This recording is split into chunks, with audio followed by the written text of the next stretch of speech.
Bienvenue sur Africa 24 dans cette nouvelle édition du 12-15. Voici les titres de l'actualité. Signature d'un accord sur le partage du pouvoir au Soudan du Sud entre le président Salva Kiir et l'ancien vice-président Riek Machar. Une initiative saluée pour mettre fin à la guerre civile persistante depuis 2013, mais qui est loin de résoudre tous les problèmes selon certains experts. L'Algérie ambitionne de développer son réseau de transport ferroviaire. Le pays compte atteindre une capacité de transport par rail de 17 millions de tonnes de marchandises.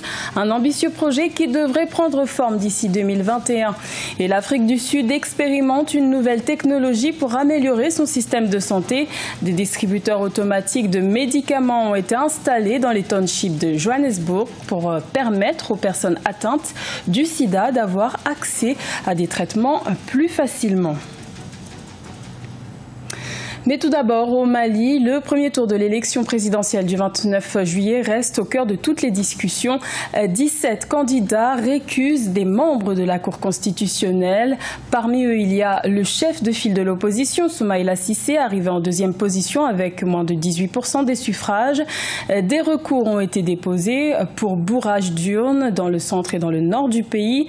Rappelons que le second tour de l'élection présidentielle malienne se tiendra le 12 août et opposera Soumaïla Cissé au président sortant Ibrahim Boubacar Keïta, crédité de plus de 40% des suffrages au premier tour de l'élection présidentielle.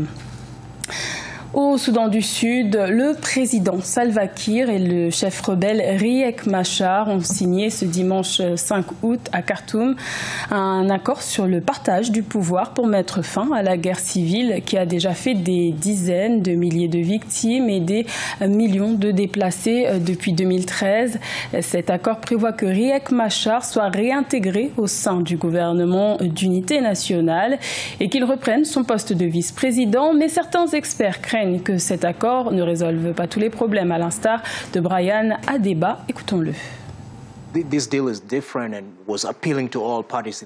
Cet accord est différent et fait appel à toutes les parties prenantes au conflit, car il répond en grande partie aux attentes fondamentales. Cependant, cet accord n'est pas complet.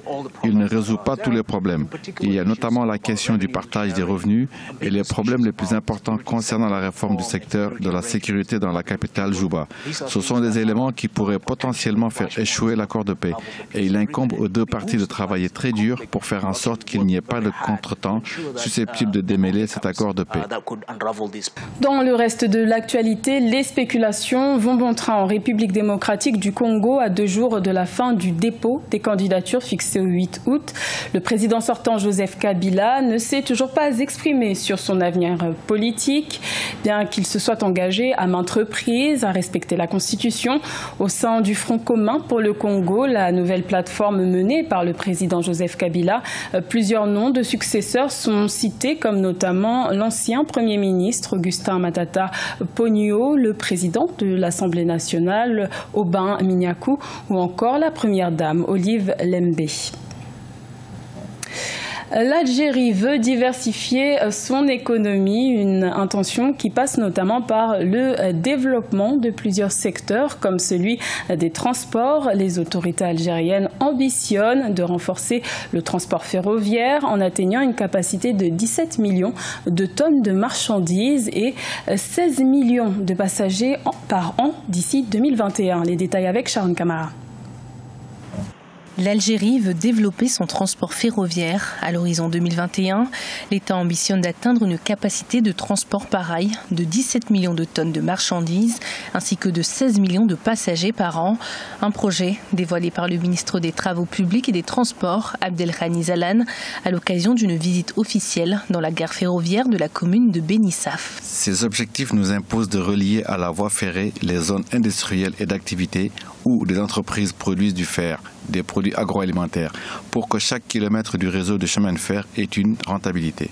Le secteur ferroviaire en Algérie est en voie de développement depuis quelques années, alors qu'il n'y avait que 1800 km de réseau ferroviaire en 2000. Celui-ci est actuellement estimé à 4200 km. L'ambition actuelle est d'atteindre 6300 km dans les années à venir. Les transports ferroviaires en Afrique, tels qu'aussi dans le pays qui est l'Algérie, sont un moyen de développer, économiquement parlant, un pays à grande échelle. Et pour l'Algérie, ça serait une forme de on va dire, d'évolution toute parfaite pour le peuple et pour aussi les infrastructures. Pour l'Algérie, la diversification de l'économie est un point crucial. Depuis plusieurs années, le pays dépend de ses revenus liés aux hydrocarbures, un secteur rentable qui toutefois reste dépendant des cours mondiaux. Le développement du transport ferroviaire pourrait à long terme avoir un impact positif sur d'autres secteurs économiques. Au Cameroun, plusieurs secteurs d'activité ont connu une baisse de performance depuis le début de la crise qui a touché les régions anglophones, c'est-à-dire depuis 2016. Et parmi les secteurs les plus affectés, il y a le tourisme. Les violences enregistrées au nord-ouest et au sud-ouest du pays ont fait fuir les touristes qui faisaient vivre des milliers de personnes. Reportage de notre correspondant Ange Bijou Nyomegno. Au Cameroun, les conflits politiques entre séparatistes anglophones et l'État ont provoqué, selon les opérateurs, une baisse du taux de tourisme. La situation sécuritaire, en effet, est devenue préoccupante pour les visiteurs depuis le déclenchement du conflit. Une réalité qui ne fait pas les bonnes affaires des agences de tourisme. Entre la saison 2016-2017, nous avons annulé environ 146 réservations parce que nos clients estiment qu'il n'y a pas de sécurité et que leurs ambassades les ont alertés qu'il s'agit d'une zone interdite. Parmi les endroits les plus visités du pays figure le mont Cameroun, l'un des plus grands volcans du continent africain. Depuis 2017, ce monument a également reçu moins de visiteurs pour les mêmes raisons. On nous met souvent en garde, n'allez pas là-bas parce que la zone est instable, parce qu'il y a un conflit. Il y a beaucoup de pays qui sont sur cette liste, déconseillés pour les touristes. Nous allons faire faillite. Notre souhait est que les choses puissent revenir à la normale et que nous puissions commencer à faire des affaires comme avant.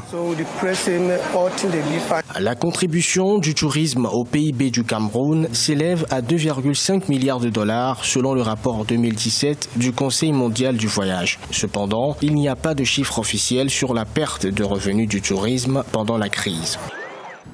L'Afrique du Sud est l'un des pays les plus touchés au monde par le VIH-Sida, avec près de 20% de la population atteinte.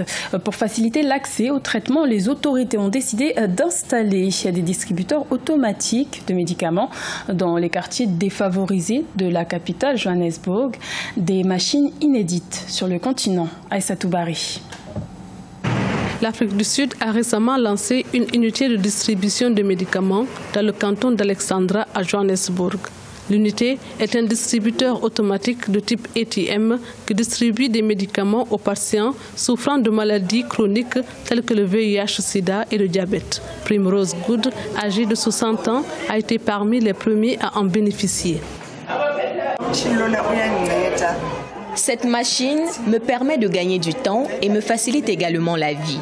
Nous sommes malades, rester debout longtemps est très difficile. Maintenant, c'est devenu plus simple de se procurer les médicaments. Une première genre en Afrique, le prototype appelé ATM Pharmacie vise à réduire le temps perdu et la congestion dans les établissements de santé publics. Cette technologie révolutionnaire devrait transformer le système de santé du pays. Cela a vraiment changé ma vie parce que je ne suis plus inquiet de récupérer mes pilules. Lorsque je reprendrai le travail, je n'accuserai plus de retard. À présent, je ne suis plus obligée de me rendre à l'hôpital où je subirai le regard des gens. Selon l'ONU-SIDA, le pays a la plus grande épidémie de VIH dans le monde, avec 19% du nombre mondial de personnes vivant avec le VIH et 11% des décès liés au sida. L'Afrique du Sud possède également l'un des plus grands programmes financés sur le plan national, avec environ 80% de la riposte au sida financée par le gouvernement. Ce journal a été réalisé par l'ensemble de la rédaction. Merci de votre fidélité. L'information continue sur Africa 24.